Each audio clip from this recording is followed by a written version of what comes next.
Pria itu telah dihidupkan kembali sebanyak 142 kali, namun setiap harinya ia selalu dibunuh. Kepalanya dipenggal dengan pisau, tembakan membuatnya lumpuh, dan ledakan bom melemparkannya jauh. Yang terburuk adalah saat sebuah tombak ikan menancap langsung ke dadanya. Setelah itu, si pembunuh menyeretnya pergi dengan mobil.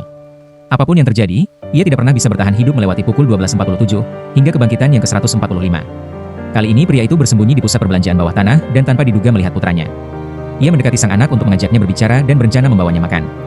Namun saat mereka hendak keluar dari mal, pria itu menyadari bahwa waktu sudah menunjukkan pukul 12.50. Saat itulah ia sadar bahwa ada pelacak di tubuhnya, dan sebelumnya sinyalnya hilang saat ia berada di basement.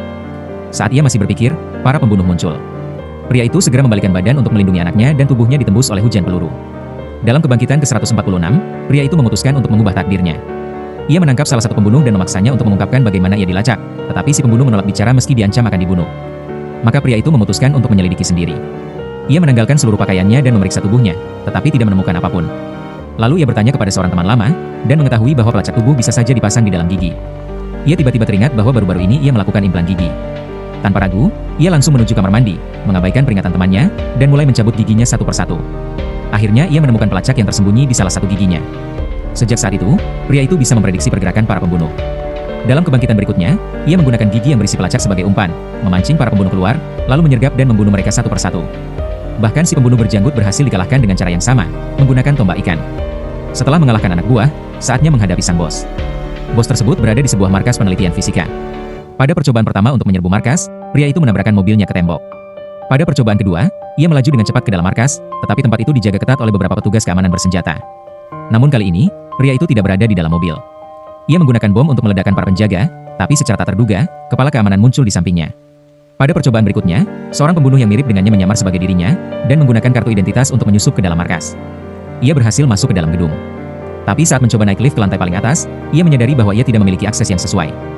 Pada percobaan keempat, pria itu membunuh seorang tentara di dalam lift. Namun saat keluar, ia langsung dikepung oleh pasukan penjaga bersenjata. Dalam keputusasaan, pria itu menembak kepalanya sendiri, membuat para penjaga terkejut. Pada percobaan kelima, setelah mengurus tentara, ia memperhatikan ada kamera di dalam lift. Tak heran para penjaga selalu menunggunya di luar. Pada percobaan ke-6, ia menyamar sebagai tentara dan menghindari kamera. Akhirnya ia berhasil mencapai kantor sang bos. Tapi di sana ia mendapati seorang wanita dengan pisau panjang sudah menunggunya.